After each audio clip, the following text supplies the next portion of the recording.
Supreme court का फैसला आने के बाद इंतखाबात के मामले पर बहुत सौ की गलत फहमियों का खात्मा हो गया है। कोई स्ट्रेटजी नहीं थी गवर्नमेंट की इस केस को डिफेंड करने की, कोई आर्ग्यूमेंट्स पेश नहीं किए, बिल्कुल फेल्ड स्ट्रेटजी थी जो कि इन्होंने कोर्ट के अंदर परसू की है और उसी का नतीजा आपके सामने है। फतह अल्टीमेटली आइन की हुई है, इसमें कोई पीटीआई या पीडीएम की किसी जमात की खास जीत का मसला नहीं है। कहते हैं जी ये 4-3 का फैसला है, अगर आपने फिर 2 जजेस इनको डालना है जो अलग हो गए थे तो फिर 2 उनको भी डालें जो जिनके नोट के ऊपर ये 100 मोटिव हुआ है, जिन्होंने कहा है कि 90 दिन में इलेक्शन ना हुआ तो ये आइन की पामाली होगी और आइन की खिलाफ वर्जी होगी, तो वो भी तो 90 दिन का इलेक्शन का फैसला दे चुके थे, फिर 2 उनको ऐड करें, फिर ये 5 साल का फैसला है।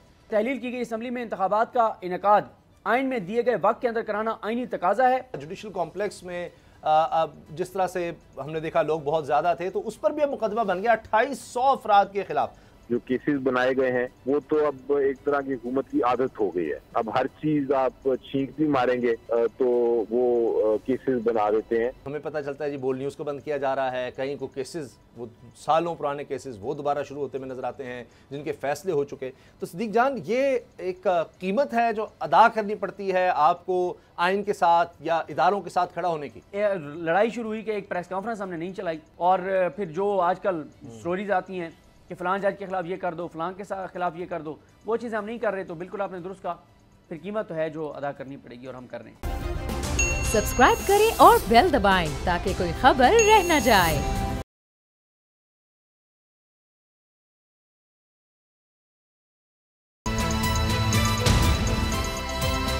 अब पता चला। बिस्मिल्लाहिर्रहमानिर्रहीम, अस्सलाम वालेकुम, मैं हूं मोहम्मद उसामा गाजी और आप देख रहे हैं अब पता चला। सुप्रीम कोर्ट का फैसला आने के बाद इंतखाबात के मामले पर बहुत सौ की गलत फहमियों का खात्मा हो गया है। शुकू शुबात के बादल छट गए हैं, लेकिन जिन्हें फैसला अपनी शिकस्त लग रहा है वो अगर मगर चूंके चुनांचे का सहारा लेकर इसे मुतनाज़ा बनाने की पूरी कोशिश कर रहे हैं। मरीम नवाज ने फैसला आने से पहले ही अदलिया पर हमले शुरू कर दिए थे। जलसों में हाजिर सर्विस जजों के नाम लेकर बेबुनियाद इल्जामात लगाए गए और अब जिस वक्त सुप्रीम कोर्ट का फैसला आ चुका है इस मुहिम में तेजी आ गई है। सुप्रीम कोर्ट के 5 रुकनी बेंच ने 3-2 की अक्सरियत से फैसला सुनाया, मगर वज़ीर कानून आज़म नज़ीर तारड़ इसकी तशरीह ये कर रहे हैं कि चीफ जस्टिस का इंतखाबात के मामले पर आज खुद नोटिस लेना 4-3 से मुस्तरद हो गया है, क्योंकि 2 जजेस ने इख्तलाफी नोट लिखा है और 2 वो जजेस जिन्होंने खुद को समाज से अलग किया उनका भी यही फैसला है। हुकूमत जो मर्जी तशरीह करे, हुक्म कानून का चलता है और सुप्रीम कोर्ट ने इंतखाबात के हवाले से वाज़ेह हुक्म दे दिया है। सदर ममलकत की तरफ से आम इंतखाबात की तारीख देने के हक को तस्लीम किया गया है। पंजाब में गवर्नर ने असम्बली तहलील नहीं की, इसलिए पंजाब में भी सदर मुशावरत से इंतखाबात की तारीख देंगे, जबकि पख्तूनख्वा में गवर्नर की आईनी जिम्मेदारी है कि वो इंतखाबात की तारीख दें। सुप्रीम कोर्ट के फैसले के बाद इलेक्शन कमीशन ने इंतखाबात की तैयारियां शुरू कर दी हैं। सियासी जमातों से इंतखाबी निशान के लिए दरखास्तें तलब कर ली गई हैं। सुप्रीम कोर्ट के फैसले के अहम नुकात क्या हैं और इसे कैसे तोड़ मरोड़ कर पेश किया जा रहा है, इसी से आगाज करेंगे। सिद्दीक जान और मुजम्मिल मेरे साथ हैं। सिद्दीक जान, पहले मैं इस हवाले से बताएं कि क्या ये इतना ही चलें, सिद्दीक से अभी हमारा राब्ता नहीं हुआ। मुजम्मिल, आप क्या कहते हैं, क्या आपकी नज़र में ये इतना ही मुश्किल कोई फैसला है जिससे हर कोई अपनी तशरीह कर रहा है, हर कोई अब इससे अपने मतलब निकाल रहा है, या आपको लगता है कि इससे अब काफ़ी ज़्यादा इबहम दूर हो गया है, कंट्रोवर्सी खत्म होनी चाहिए? देखें, जो 4-3 का नैरेटिव हुकूमत बता रही है, आज़म नज़ीर साहब ने जो गुफ्तगू की वो तो बिल्कुल लॉफेबल है। मुझे उसकी समझ नहीं आ रही। उसकी वजह यह है कि अगर 5 मेंबर बेंच को आपने एक्सेप्ट कर लिया और अपनी दरख्वास्त वापस ले ली फुल कोर्ट की, इसका मतलब ये है कि आप उन्हीं 5 मेंबर्स की जो राय है उसको एक्सेप्ट करेंगे, इसीलिए आपने दरख्वास्त वापस ली। तो वो दरख्वास्त वापस लेने के बाद जब फैसला आया तो आपने उन दो जजेस को भी शामिल कर लिया जिन्होंने बेंच से अलहदगी इख्तियार कर ली। तो इसका मतलब ये है कि या तो आप 9 मेंबर बेंच को कबूल कर लेते, नंबर 1, नंबर 2 इन 5 मेंबर बेंच को जो आपने कबूल करना था उसके लिए दरख्वास्त वापस ले ली आपने, तो आप दोनों के बीच में रह गए हैं। आप ये कह रहे हैं कि जो जजेस जो थे वो ये कह रहे थे कि ये मेंटेनेबिलिटी नहीं बनती इस केस की, उसको हमने साथ एडअप कर लिया। क्रिकेट मैच की सूरत हाल पैदा कर रहे हैं कि सीरीज़ को हमने 4-3 से जीत लिया। मुझे समझ नहीं आ रही कि इसकी मंतक क्या है। और दूसरी बात जो वो ये कर रहे हैं कि इसके साथ साथ इस पर कोई हम नज़रसानी की अपील भी नहीं करेंगे। राना सनाउल्लाह साहब कुछ और कह रहे हैं। अगर आप आर्ग्यूमेंट्स देखें कोर्ट के अंदर तो कामरान मुर्तज़ा साहब के आर्ग्यूमेंट्स कुछ और थे, इसके अलावा मंसूर अवान साहब किसी और लाइन्स में आर्ग्यूमेंट कर रहे हैं, और फ़ारूक कैश नाइक साहब ने तो बिल्कुल ही मुख्तलिफ बात कर दी। उन्होंने ये कह दिया कि कॉन्स्टिट्यूशन में लिखा हुआ है कि 90 रोज़ के अंदर तारीख तय करनी है, जिस पे अदालत हैरान रह गई कि ये किस तरह की इंटरप्रटेशन आप लेकर आ गए हैं, इतने सीनियर आदमी हैं आप। तो मैं ये समझता हूँ कि कोई स्ट्रेटजी नहीं थी गवर्नमेंट की इस केस को डिफेंड करने की, कोई आर्ग्यूमेंट्स पेश नहीं किए, बिल्कुल फेल्ड स्ट्रेटजी थी जो कि इन्होंने कोर्ट के अंदर परसू की है और उसी का नतीजा आपके सामने है। अब इससे मैं समझता हूँ कि निकलता सिर्फ ये है कि लूप होल्स जो हैं वो उसका फ़ायदा उठाएगी गवर्नमेंट, और लूप होल ये है कि इस फैसले के अंदर लिखा है कि बेरेस्ट मिनिमम पॉसिबल, यानी कि सबसे कम दिन जो पॉसिबल हैं 90 रोज़ के बाद तजावुज़ की परमिशन हम दे सकते हैं अगर तो इसकी ज़रूरत है तो। अब सबसे कम दिन कितने होंगे इस पर कोई भी चीज़ डिफ़ाइन नहीं कर सकती, तो इलेक्शन कमीशन के कोर्ट में बॉल चली गई है और मैं समझता हूँ कि ये मामला स्क्वायर वन पे भी आ सकता है अगर इस लूप होल का फ़ायदा उठाए इलेक्शन कमीशन इसको तवालत देने के लिए। और दूसरा जो सेंसस का मामला है यानी कि मरदमशुमारी का, तो अब एक सवाल ये खड़ा करने की कोशिश की जाएगी कि आया पुरानी मरदमशुमारी के तहत इंतखाबात होंगे या नई के तहत होंगे। तो ये एक दो तरीके हैं, लेकिन जो भी तरीका गवर्नमेंट इस्तेमाल करती है जो कि 90 से 91 दिन तक लेकर जाएगा इंतखाबी प्रोसेस को, वो अनकॉन्स्टिट्यूशनल होगा, इसमें कोई दो राय नहीं है। और अदलिया ने भी अपना माइंड बिल्कुल क्लियर कर दिया है, तमाम जजेस ने भी, कि 90 रोज़ से आगे इंतखाबात को ले जाना अनकॉन्स्टिट्यूशनल है। उसामा, जितनी भी हम देखें डिक्टेटोरियल रजीम्स माजी में आई हैं, ज़ियाउल हक साहब की, अयूब खान साहब की या मुशर्रफ साहब की, सब ने ये बहाना और ये एक्सक्यूज़ इस्तेमाल किया कि हालात बड़े ख़राब है, इकॉनमी सफ़र कर रही है, इसीलिए 10-10 साल हुकूमत की। अगर ये हुकूमत ये बहाना तलाश करती है तो इसका मतलब ये है कि पहली जमहूरी हुकूमत होगी जो कि आमरीत के दौर को ज़िंदा करेगी और ये कहेगी कि इन तमाम तर वजूहात की बिना पे इलेक्शन नहीं हो सकते। तो अगर डेमोक्रेट्स ये कर रहे हैं तो फिर बाकी तो आपको पता ही है। और इसके बाद कोई भी हुकूमत, ये मैं आपको बता देता हूँ, कोई भी कभी भी टाइम पर फिर इलेक्शंस का नहीं सोचेगी। 5 साल क्या, वो फिर 6 साल 7 साल जितना वो आगे जा सीट सकेगी। अली जफर साहब हमारे साथ हैं, बैरिस्टर अली जफर साहब, वो भी आर्ग्यू करते रहे केस सुप्रीम कोर्ट के सामने, उनसे इस बारे में बात करते हैं। अली जफर साहब, फैसला तो आ गया, अब इस फैसले पे आपकी राय क्या है?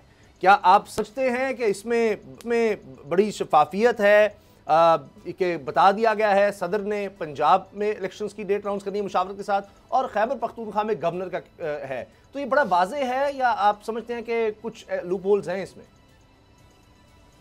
जी, फैसला एक हिस्टोरिकल, एक तारीखी फैसला है और इसमें जो मैं पूरी कौम को मुबारकबाद भी देता हूं और फतह अल्टीमेटली आइन की हुई है। इसमें कोई पीटीआई या पीडीएम की किसी जमात की खास जीत का मसला नहीं है। ये फतह बड़ी वाज़े तौर पे आइन की हुई है और आइन जो कहता है उसकी तशरीह कर दी है सुप्रीम कोर्ट ने। बड़ा वाज़े तौर पे कहा है कि पंजाब में जो अपॉइंटमेंट करनी है, डेट जो देनी है इलेक्शन की, वो प्रेसिडेंट साहब देंगे और केपीके में जो तारीख देनी है वो गवर्नर केपीके देंगे इलेक्शन के लिए। और ये भी बड़ा वाज़े तौर पे कह दिया है, क्योंकि बहस हुई थी बहुत सारी इस 5 मेंबर बेंच के सामने, बहस ये हुई थी कि पैसे नहीं हैं, सिक्योरिटी के इश्यूज हैं, तो उसके ऊपर अदालत ने कहा है कि कायन में हर अदारा, फेडरल हुकूमत, प्रोविंशियल केयर टेकर मिनिस्ट्री जो चीफ मिनिस्टर्स हैं और प्रोविंशियल हुकूमतें जो हैं, वो सारी की सारी पैसे भी देने की वो उनकी जिम्मेदारी है इलेक्शन कमीशन ऑफ पाकिस्तान को, सिक्योरिटी भी फराहम करनी और जो भी सहूलियात हैं वो फराहम करने की जिम्मेदारी उनकी है और उनको ये जिम्मेदारी पूरी करनी पड़ेगी। तो इससे वाज़े फैसला हो नहीं सकता। ये भी बड़ा क्लियर कर दिया है अदालत ने कि 90 दिन के अंदर अंदर ये इलेक्शंस होने हैं, यही आइन का तकाजा है। और अगर इसमें कुछ मजीद 1-2 दिन की आगे पीछे करना पड़े, जो डिले हो गया है ऑलरेडी, तो वो गवर्नर और प्रेसिडेंट साहब कर सकते हैं अपने अपने। अली जफर साहब, एक सवाल यहाँ पे वफाकी वजीर आजम नज़ीर तारड़ साहब का ये कहना है कि दरअसल 4-3 से ये फैसला जो है वो हमारे हक में आया है और मुस्तरद हुआ है उसको नोटिस, तो इस पर आपकी क्या राय है कि अगर इस फैसले के बाद भी एक इंटरप्रटेशन इस तरह की सामने आती है कि इंतखाबात को मज़ीद डिले किया जा सके, तो पीटीआई के पास क्या ऑप्शंस हैं और हुकूमत की इंटेंशन क्या लग रही है आपको इस फैसले के बाद? इससे अजीब कानूनी बात या बहस मैंने नहीं सुनी। इसके मैं कुछ आपको हकायक बताता हूँ। हकायक ये हैं कि पहले अदालत ने, चीफ जस्टिस साहब ने 9 जजेस पे मुश्तमिल एक बेंच बनाया। वो 9 जज साहिबान बैठे, उन पे कुछ पे एतराज़ात हो गए, कुछ ने अपने इजाफी नोट से अपनी ओपिनियन दी, जिसकी वजह से 27 तारीख को सारे 9 जजेस ने ये फैसला किया जो बैठे थे, उन्होंने ये फैसला किया कि चीफ जस्टिस साहब आप नया बेंच बना दें और वो सुन के फैसला कर दे इस मामले का। उसके ऊपर चीफ जस्टिस साहब ने 27 को एक नया बेंच बना दिया। अब जो 27 को बेंच बना वो 5 मेंबर बेंच था। उसने 2 बजे 27 तारीख को बहस शुरू की सुननी, और वो 5 मेंबर बेंच के ऊपर किसी ने किसी किस्म का एतराज नहीं किया। 27 को मैंने बहस की, 28 को मजीद बहस हुई और उसके बाद शाम को फैसला सुना दिया। फैसले में बड़ा क्लियरली लिखा हुआ है कि हम ये 5 मेंबर बेंच जो है उसका फैसला है और उनका ही नाम लिखा है जिन्होंने सुना, और उसके नीचे लिखा है कि ये जजमेंट 3/2 की मेजॉरिटी से दी गई है। कोई शख्स नहीं कह सकता कि 2 जो जज साहिबान जिन्होंने सुना ही नहीं उनका भी कोई इजाफी नोट इसमें शामिल किया जाएगा। कोई शख्स ये नहीं कह सकता कि ये फैसला हम नहीं मानते क्योंकि हम इससे पहले जो पहला बेंच था उसको जो पहला बेंच जो कैंसिल कर दिया गया था बेंच, उसके अंदर जब जजेस का इख्तलाफ हुआ तो उन्होंने कोई चीज, कोई ऑब्जर्वेशन, कोई इजाफी नोट दिया। तो ये एक अजीब बात है और ये इसी तरह है कि हमने नहीं मानना। हुकूमत का ये जो मौकफ है उससे तो ये लगता है कि उन्होंने सुप्रीम कोर्ट का ऑर्डर नहीं मानना, और अगर ये बात है तो फिर मेरा ख्याल है उन सबको बैरिस्टर साहब यही बुनियादी चीज़ के नहीं मानने वाली जो बात की अभी हमारे बोल न्यूज़ पर चल रही वो ये भी है कि इलेक्शन कमीशन की तरफ से खत लिखने का फैसला किया गया है वजारत खजाना को भी कि 30 अरब रुपए वजारत खजाना जारी करे वफाकी हुकूमत को भी। तो ये खत का सिलसिला दोबारा शुरू होता नजर आ रहा है। सिद्दीक जान हमारे ब्यूरो चीफ इस्लामाबाद से हमें ज्वाइन कर चुके हैं। सिद्दीक, आपका सवाल। अली जफर साहब ये बताएं कि एक तरफ तो 90 दिन की डेडलाइन है, लेकिन जो हुक्मनामा है सुप्रीम कोर्ट का, इसके पैराग्राफ नंबर 14 में जो सुप्रीम कोर्ट ने ये भी गुंजाइश छोड़ी है कि मुशावरत के साथ तारीख आगे बढ़ाई जा सकती है अगर जो अब दिन बाकी हैं, और इलेक्शन एक्ट में जो लिखा हुआ है कि 54 दिन चाहिए, अगर वो नहीं मुयसर और इलेक्शन एक्ट में के मुताबिक जो तब्दीली का एक ऑप्शन है वो नहीं होता तो मुशावरत से तारीख आगे भी बढ़ सकती है। उस पर क्या कहेंगे आप? जी, वो अदालत ने इसलिए कहा है क्योंकि एक डिले कर चुकी है हुकूमत और एक ऐसा टाइम गुजर चुका है 90 दिन का बहुत सारा, तो हो सकता है कि जो इलेक्शन का शेड्यूल है वो अब पूरा ही ना हो सके। तो इस चीज को मद्देनजर रखते हुए अदालत ने कहा है कि प्रेसिडेंट साहब ने 9 तारीख तो दे दी है, लेकिन अगर उसको मजीद कुछ दिन वो आगे पीछे करना चाहते हैं इलेक्शन कमीशन ऑफ पाकिस्तान के साथ कंसल्टेशन के बाद वो कर सकते हैं। और इसी तरह KPK के जो है खैबर पख्तूनख्वा के गवर्नर साहब जो हैं वो अगर चाहते हैं या इलेक्शन कमीशन समझती है कि कोई 8-9 दिन का फर्क डालना पड़ेगा क्योंकि ऑलरेडी डिले हो चुका है बहुत सारा, तो फिर वो इस पे मुशावरत से कुछ दिन आगे कर सकते हैं। लेकिन 90 दिन की डेडलाइन एक्सीड करने के लिए उनको ठोस वजूहात देनी पड़ेंगी, और वो वजूहात यही हैं कि वो शेड्यूल जो है तो क्योंकि मिनिमम 52 डेज चाहिए इलेक्शन की कंप्लीट करने के लिए, तो उस 52 को अगर वो 45 भी कम करते हैं तब भी वो कुछ दिन, हफ्ता 10 दिन कम भी करते हैं तब भी वो 3-4 दिन 90 दिन से ऊपर हो सकता है। तो ये उस चीज को कवर करने के लिए सुप्रीम कोर्ट ने ये गुंजाइश पैदा की है। एक और मामला भी खड़ा हो गया कि अब इमरान खान साहब पेश हुए अदालत में, वहाँ जुडिशल कॉम्प्लेक्स में अब जिस तरह से हमने देखा लोग बहुत ज़्यादा थे, तो उस पर भी अब मुकदमा बन गया 2800 अफराद के खिलाफ, 2800 लोग जिनमें इमरान खान साहब भी शामिल है। राना सनाउल्लाह साहब कह रहे हैं कि उसमें पूरी कोशिश करेंगे इमरान खान को गिरफ्तार किया जाए। आप इस पर क्या कहते हैं?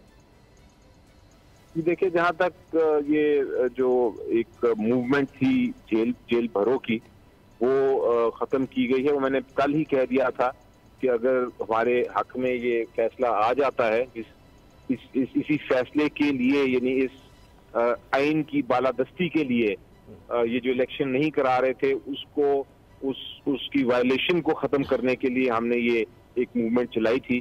जब वो हो गया, जजमेंट आ गई और वो फैसला दे दिया सुप्रीम कोर्ट ने आइन के मुताबिक, और आइन एक तरह से बहाल हो गया उस हद तक, तो फिर हमें ये मूवमेंट खत्म करने में मेरा ख्याल है कोई हर्ज नहीं था, बल्कि वो ऑटोमेटिकली खत्म हो जाती, अनाउंसमेंट ना भी होती, क्योंकि अब वो जो मकसद था वो पूरा हो गया। अब जहाँ तक वो दूसरे केसेस का ताल्लुक है, जो केसेस बनाए गए हैं वो तो अब एक तरह की हुकूमत की आदत हो गई है। अब हर चीज आप छींक भी मारेंगे तो वो केसेस बना देते हैं, तो इन केसों को भी निपटेंगे जिस तरह बाकी केसेस हम निपट रहे हैं। बैरिस्टर साहब, ये मरियम नवाज साहिबा के हवाले से ये सवाल मैं समझता हूँ बड़ा इंपॉर्टेंट है। उन्होंने जलसे किए हैं रिसेंटली और जजेस के नाम भी लिए हैं, तस्वीर भी दिखाई हैं, हाजिर सर्विस जुडिशरी की बात हो रही है यहाँ पे। आपको लगता है कि पीटीआई इस मैटर को कोर्ट में लेके जाएगी? जी देखें, ये एक तो किसी किस्म की गैर मुनासिब गुफ्तगू किसी भी शख्स के खिलाफ, चाहे वो जज हो या कोई और हो, मैं तो उसको इंडोर्स नहीं करता, मैं तो उसको हमेशा उससे दूर ही रहता हूँ। और ये जो जलसों में जिस तरह ये रेज की जा रही है बात जज साहिबान के खिलाफ, ये बिल्कुल गलत है, इससे परहेज करना चाहिए। लेकिन ये पीटीआई का इशू नहीं है, ये मेरी नज़र में ये जज साहिबान का कंटेम्प्ट जो होती है वो जज साहब, इंस्टीट्यूशन और जो कंटेम्नर है जिसने कंटेम्प्ट की है उसके दरमियान होता है। इसमें दूसरे शख्स को मेरा ख्याल है मुदाखलत नहीं करनी चाहिए। अगर जजेस रिस्ट्रेंट शो कर रहे हैं, कुव्वत बर्दाश्त शो कर रहे हैं, तो ये अच्छी बात है। वो जजेस की इज्जत बनती है उनके अच्छे फैसलों से, ना कि किसी को कंटेम्प्ट में पनिश करके या सजा दे के। लेकिन अगर वो अदालत समझती है कि अब बहुत हो गया तो अदालत कंटेम्प्ट का नोटिस भी दे सकती है। अली जफर साहब, ये बताएं कि मरियम नवाज साहबा ज़ाहिर है इस वक्त उनकी इंपॉर्टेंस है और नून लीग की क़यादत एक तरह से उन्हीं के पास है क्योंकि वही बड़े फैसले करती हैं। वो तो ये फैसला सुना रही हैं कि जब तक तराजू के दोनों पलड़े बराबर नहीं होंगे, यानी क्योंकि नवाज शरीफ कन्विक्टेड हैं, नायल हैं, तो इमरान खान नायल नहीं होंगे, तब तक इलेक्शन नहीं होंगे। तो क्या उनकी ख्वाहिश पूरी हुए बगैर ये इलेक्शन हो जाएंगे? क्यों नहीं। अब तो देखें, सुप्रीम कोर्ट ऑफ पाकिस्तान ने बड़ा वाज़ेह तौर पे कह दिया है कि इलेक्शन आपने करने हैं और उसकी डेट्स का जो इशू था वो भी दे दिया है। अब वो बेशक घबराए कोई भी पॉलिटिकल पार्टी इलेक्शन से, इलेक्शन तो आइन के मुताबिक होने हैं। ये जो इन्होंने नया, जिसका जिक्र आपने पहले दूसरे सवाल में किया था, नया जो एक अब्सर्ड सी आर्गुमेंट जिसका कानून और आइन में कोई गुंजाइश नहीं, ये जो रेज की है वो ठीक है, उन्होंने अपने आप को सेटिस्फाई करने के लिए की होगी, लेकिन इम्प्लीमेंट तो सुप्रीम कोर्ट के ऑर्डर में होना है जो कि 5 मेंबर बेंच बहुत का शुक्रिया, बहुत बहुत शुक्रिया बैरिस्टर अली जफर साहब, आपने जो कानूनी नुक्ते हैं उन पर रोशनी डाली और उनको क्लियर किया है। लेकिन सदीक, जो बात हम देख रहे हैं हुकूमत की तरफ से उसमें तो बड़ा वाज़ेह, और आपने खबर दी थी हमारे प्रोग्राम में ही कि हुकूमत अभी से सोच रही है कि अगर फैसला हुकूमत के खिलाफ आता है तो हमने इलेक्शन नहीं होने देने। आज आजम नज़ीर तारड़ साहब जो बड़े ज़बरदस्त कानूनदान हैं, उनकी बातों से वाज़ेह हो गया, राना सनाउल्लाह की बातों से, दीगर जो हमें बयानात नजर आ रहे हैं कि इलेक्शन उन्होंने किसी सूरत नहीं होने देने। देखें, बात यह है कि उनका कितने बड़े वो कानूनी माहिर हैं ये तो उसी दिन पता चल गया था जिन्होंने बैठकर और ये कह दिया था मीडिया के सामने कि आइन में ये तो लिखा हुआ है कि 90 दिन में इलेक्शन होने चाहिए, ये लेकिन ये नहीं लिखा हुआ कि अगर ना हुए तो फिर क्या होगा। इस हवाले से लतीफ़ खोसा साहब आज बोल टीवी पर बात कर रहे थे और उन्होंने कहा कि आज़म नज़ीर तारड़ साहब जो हैं वो मेरे शागिर्द हैं, लेकिन कभी कभी शागिर्द जो हैं वो उस्ताद से आगे निकल जाते हैं। तो उन्होंने कहा कि ये दोनों चीज़ों को, उन्होंने कहा कि ये आइन में लिखा हुआ है कि 90 दिन से आगे आप नहीं जा सकते, और जहाँ पे आइन पाबंद कर दे कि इस मुद्दत से आप आगे नहीं जा सकते तो वहाँ पर आर्टिकल 254 का सारा नहीं लिया जा सकता। ये लतीफ़ खोसा साहब कह रहे हैं।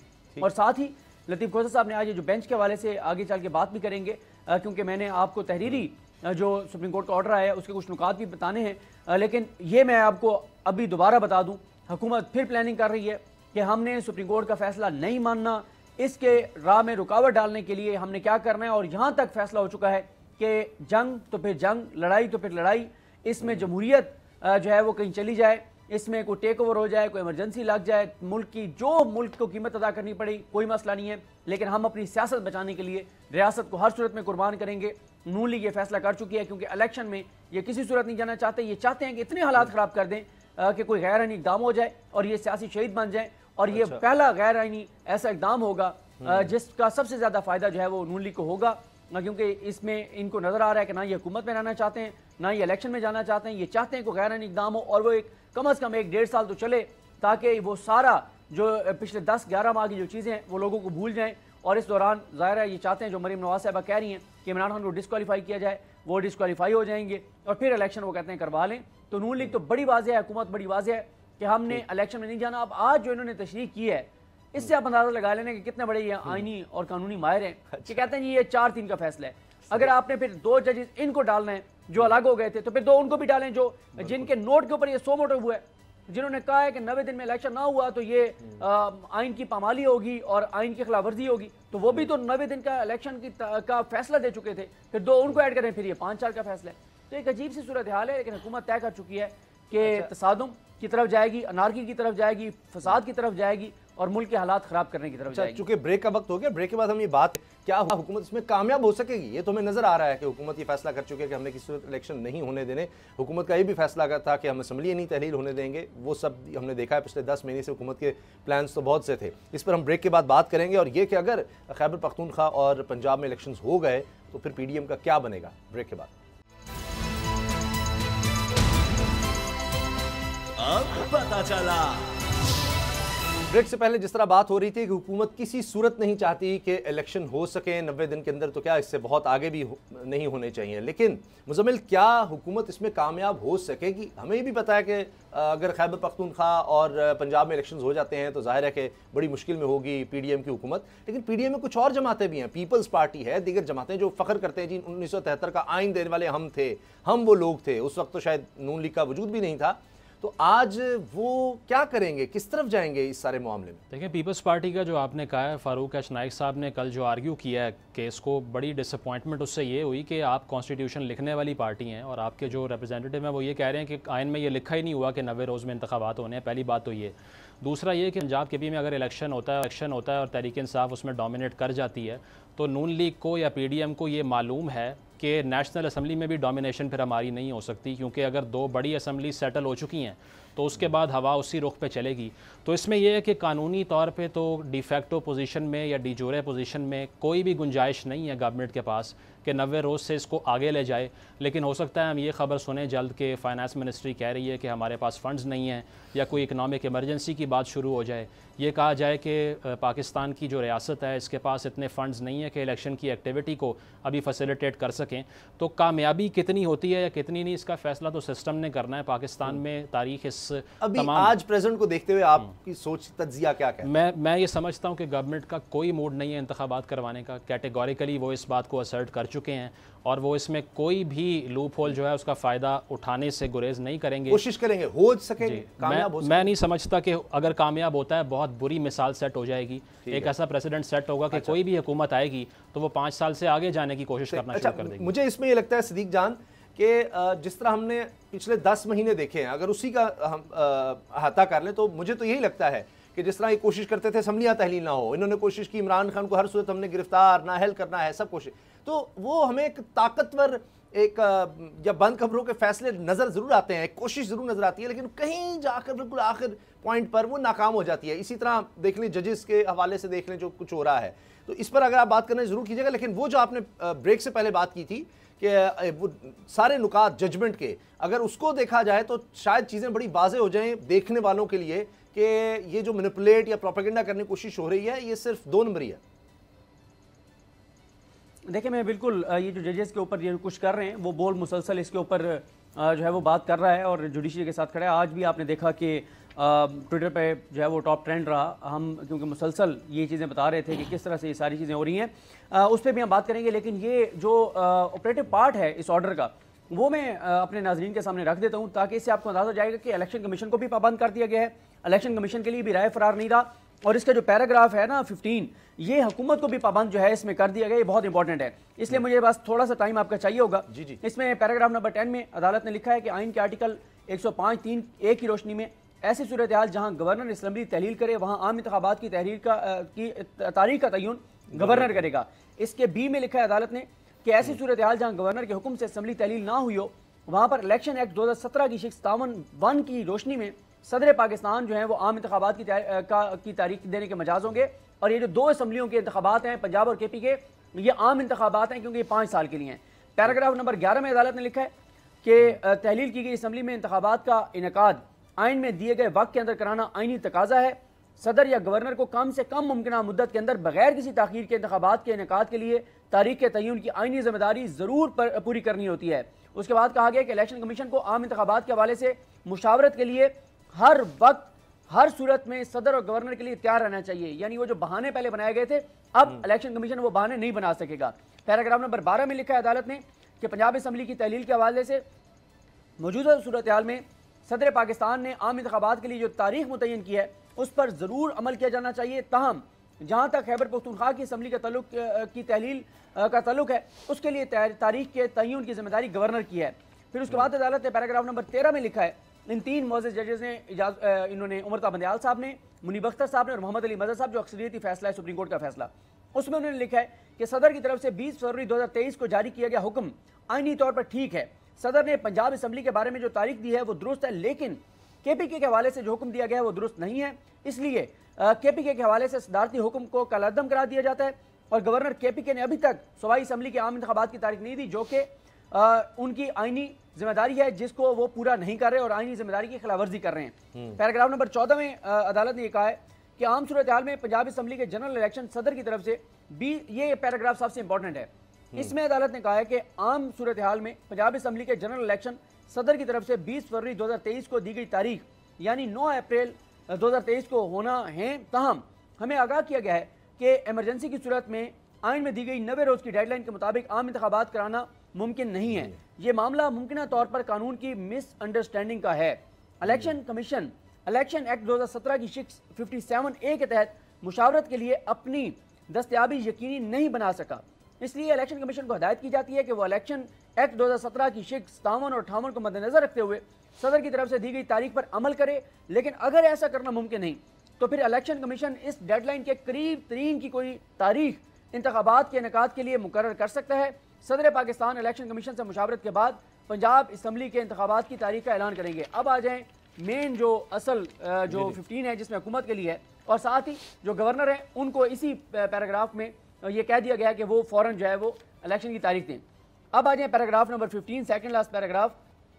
इसमें अदालत ने लिखा है कि आइन के आर्टिकल 148(3) के तहत वफाकी हुकूमत की आइनी जिम्मेदारी है कि हर सूबे में हुकूमत का क़याम यकीनी बनाए। इसमें कोई शक नहीं है कि वफाकी हुकूमत की इस जिम्मेदारी में यह भी शामिल है कि हर सूबे के आम इंतखाबात का इनेकाद बर वक्त और आइन में दिए गए वक्त के अंदर करवाए। उसके बाद अदालत ने लिखा है कि आइन के आर्टिकल 220 के तहत वफाक और सूबों के तमाम हुकाम चीफ इलेक्शन कमिश्नर और इलेक्शन कमीशन को अमूर की अंजाम दही में मामलत के पाबंद हैं। और अदालत ने इस हवाले से जो वर्बल ऑब्जर्वेशन दी थी यही कहा था कि लाउज कॉन्स्टिट्यूशनल ड्यूटी वहां पर लिखा हुआ है और ओबे करना है उन्होंने इलेक्शन कमीशन जो कहेगा उनको। और उसके बाद अदालत ने लिखा है कि वफाक खुसूसन वफाकी हुकूमत की जिम्मेदारी है कि वो फौरी तौर पर इलेक्शन कमीशन को अफरादी कुव्वत और सिक्योरिटी समेत वो तमाम सहूलियात फराहम करें जो आम इंतखाबात के इनेकाद के लिए ज़रूरी हैं। और सुप्रीम कोर्ट ने कहा है कि निगरान काबीना के तहत कायम सूबाई हुकूमतों की जिम्मेदारी है कि वो इलेक्शन कमीशन को मतलूबा मदद और मामलत फराहम करें और इलेक्शन एक्ट 2017 की शिक 50 के तहत हुकाम फौरी तौर पर मुतहर्रिक अंदाज में अपनी जिम्मेदारी अदा करें। और आखिर में अदालत ने कहा है 16वां जो पैराग्राफ आखिरी है कि इस अदालत के सामने लाए गए तीनों मामला काबिल समात हैं और मंदरजा बाला हदायत के साथ निपटाए जाते हैं। ये मैंने पूरी ट्रांसलेशन जो है वो उसकी रख दी है पैराग्राफ नंबर 10 से लेके और आखिर तक ये ऑपरेटिव पार्ट है सुप्रीम कोर्ट के हुक्मनामे का। अब इसमें बज़ाहिर तो देखिए कोई भाम रहता नहीं, आप इसमें जो पैराग्राफ है वो बता दिया है। मुझे चूँकि ब्रेक का कहा जा रहा है, ब्रेक के बाद हम बात करेंगे कि किस तरह फिर अदलिया को मुतनाज़ा बनाने की कोशिश होती है और बोल्ड न्यूज़ हमेशा किस तरह डट जाता है अदलिया के लिए। ब्रेक के बाद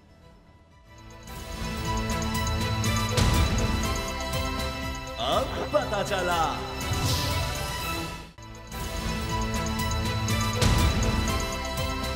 अब पता चला। बोल का अदलिया को सलाम आज टॉप ट्रेंड रहा, लेकिन मसला ये है कि जब भी बोल किसी तरह से भी अदलिया वार होता है तो उसके खिलाफ खड़ा होता है, अदलिया का साथ देता है, तो फिर कहीं हमें पता चलता है जी बोल न्यूज़ को बंद किया जा रहा है, कहीं को केसेस वो सालों पुराने केसेस वो दोबारा शुरू होते हुए नज़र आते हैं जिनके फैसले हो चुके। तो सिद्दीक जान, ये एक कीमत है जो अदा करनी पड़ती है आपको आइन के साथ या इदारों के साथ खड़ा होने की।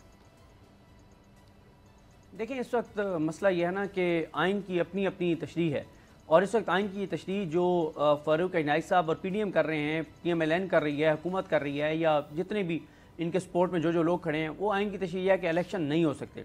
और गैर मुइना मुद्दत तक नहीं हो सकते। बात यह है कि अगर आज इनकी ये बात मान ली जाए तो फिर डिक्टेटर भी तो कोई ना कोई यही बात ही कह के आता है ना कि मुल्क के हालात ऐसे बन गए हैं कि मुल्क को इस वक्त हमारी ज़रूरत है, और वो भी कोई ना कोई जवाज़ निकाल लेते हैं। तो अगर हुकूमत, एक जमहूरी हुकूमत जो खुद को जमहूरी हुकूमत कहती है, जो आइन का खुद को खालिक कहते हैं, ये पीपल्स पार्टी की बात कर रहा हूँ, अगर वो ये बात कहेंगे कि आइन की शिक को जो है वो आप उसको वायलेट कर लें और आप ले जाएं इलेक्शन आगे, तो फिर ठीक है। कल को आज अगर आप जस्टिफाई कर रहे हैं, कल कोई और जस्टिफाई करेगा। आज आपके पास ताकत है, इदारे आपके साथ है, आपके पास ताकत है, आप कर रहे हैं, कल किसी और के पास ताकत होगी वो कर लेगा। तो फिर इस तरह से तो चलता रहेगा।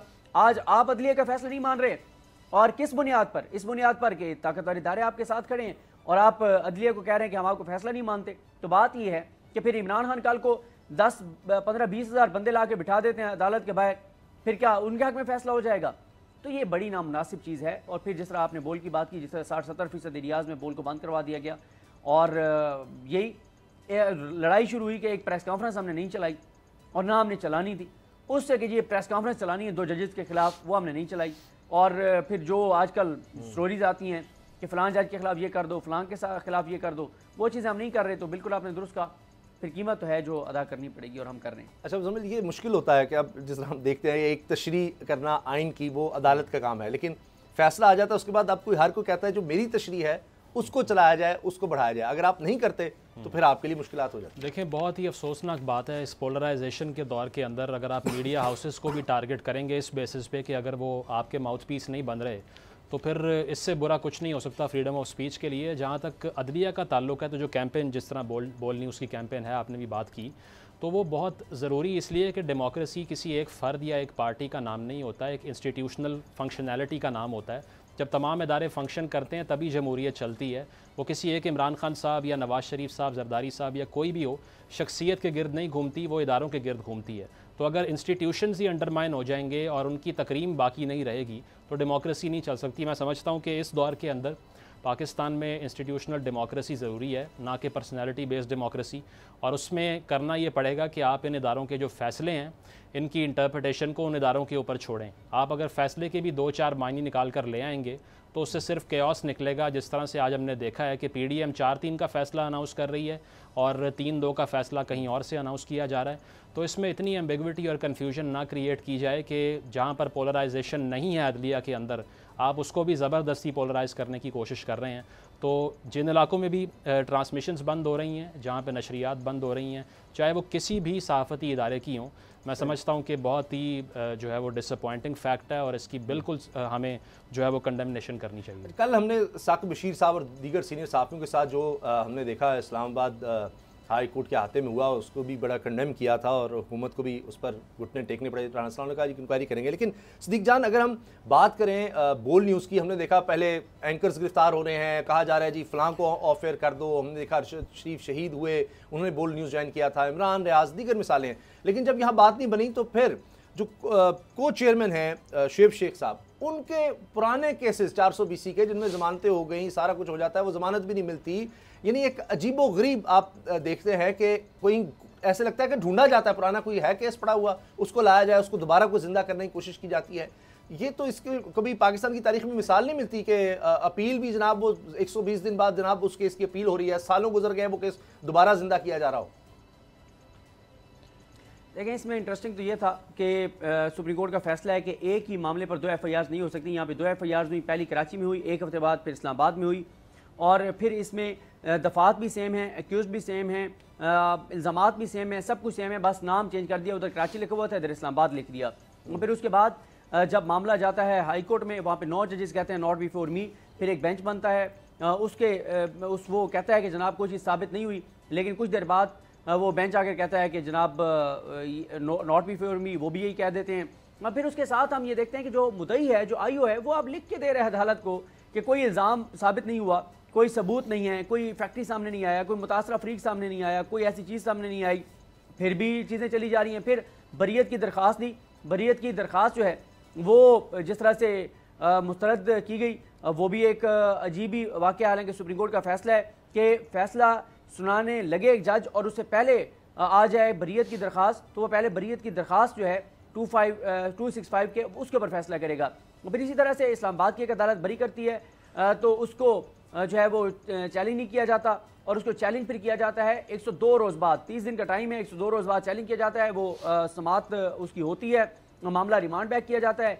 इल्ज़ाम लगता है कि एक ब्रिगेडियर ने रिश्वत दी एक जज को, कोई कार्रवाई नहीं होती, कोई FIR नहीं होती। तो ये इस तरह की चीज़ें जो हैं वो चल रही हैं, और ये अब तो ये सबको पता है, पूरे पाकिस्तान को नज़र आ रहा है कि आप अगर जो है वो इमरान खान को दिखाएंगे, और आप अगर ये दिखाएंगे कि कितने लोग हैं उसके साथ, अगर आप सुप्रीम कोर्ट के साथ खड़े होंगे, अगर आप कहेंगे कि आइन में 90 दिन का इलेक्शन लिखा हुआ है और वो होना चाहिए, आप ये चीज़ें करेंगे तो उसकी कीमत जो है वो आपको अदा करनी पड़ेगी। और बिल्कुल आपने दुरुस्त कहा, पहले एंकर्स के खिलाफ था, फिर पैमरा के नोटिस, अब जो है ये मामला, और इसके अलावा बहुत कुछ चल रहा है। और इस सब की वजह सिर्फ ये है कि जो हम कहते हैं वो आप क्यों नहीं बोलते, जो इस वक्त इश्तिहारात, सरकारी इश्तिहारात देकर और जो चीज़ें करवाई जा रही हैं, वो हमें भी कहा गया कि आप भी ये चीज़ें करें अदलिया के खिलाफ, हमने तो कम अज़ कम नहीं की। और मैं आखिर में ये ज़रूर कहूँगा, अदलिया से हम ये एक्सपेक्ट करते हैं चीफ जस्टिस पाकिस्तान से कि वो इस मामले को बहरहाल ज़रूर देखें। जी बिल्कुल सही है, और उम्मीद कर मेरिट पर इन केसेस को देखा जाएगा। प्रोग्राम देखने का बहुत बहुत शुक्रिया, तो हमें याद रखिएगा, इजाज़त दीजिए, अल्लाह हाफ़िज़।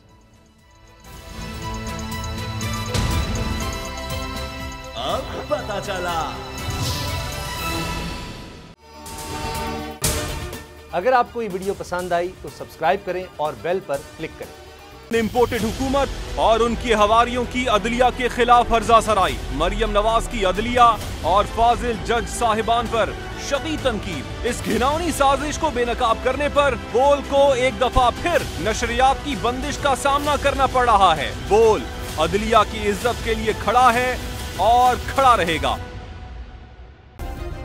सब्सक्राइब करें और बेल दबाएं ताकि कोई खबर रह न जाए।